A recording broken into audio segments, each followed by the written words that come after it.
ladies and gentlemen. Welcome to my Ancient Egypt house tour. I really hope you all enjoy, so let's get straight into it. As you can notice first off, you'll see that the house is up on a rise above the river. This is because when the Nile floods, you don't want your stuff to be washed away. After all, grains and other crops you've been working on for possibly months could just get washed away, which would be very sad. As we enter the house gate, you'll notice that there's a small courtyard right off the bat. You'll see this cool oven called a brazier, which uses a fire and maybe a little chimney to cook food, possibly a workstation, some storage containers, and a cat. Cats were extremely popular in ancient Egypt. This is because they thought that cats were sacred animals. Other than them being fluffy and also cute to snuggle up with. They thought cats had magical powers and could protect them, and so that's why cats were really popular. If you guys can count or even guess how many times the cat meows during the duration of this video, you'll be awarded with a gold star. So let's go into the first room. As you can notice, there's a mat covering the door. This is because ancient Egyptians don't like their houses to be sandy. I guess they aren't the only ones who like to be clean. As we enter the first room, you'll notice that there's mostly a lot of storage.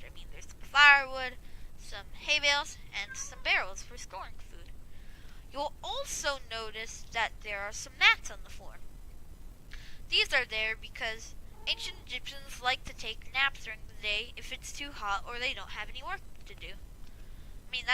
If you don't really have anything to entertain yourself, I guess take a snooze and have more energy would be good. Also, you'll notice that there's a flat roof.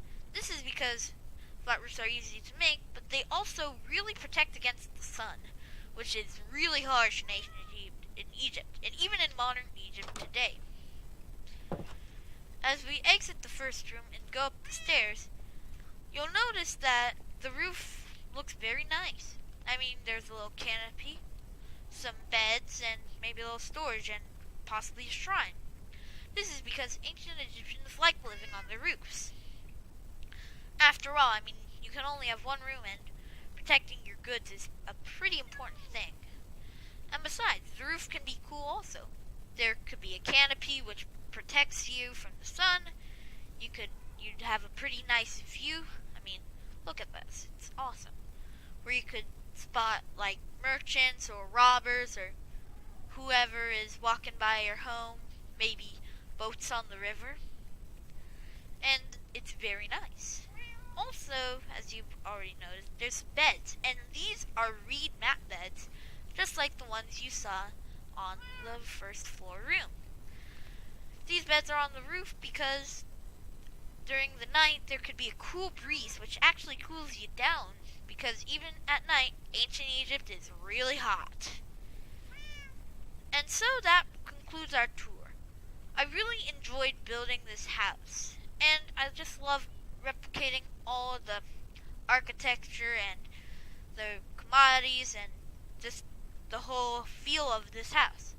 I really hope y'all enjoyed, so let's get back to the presentation.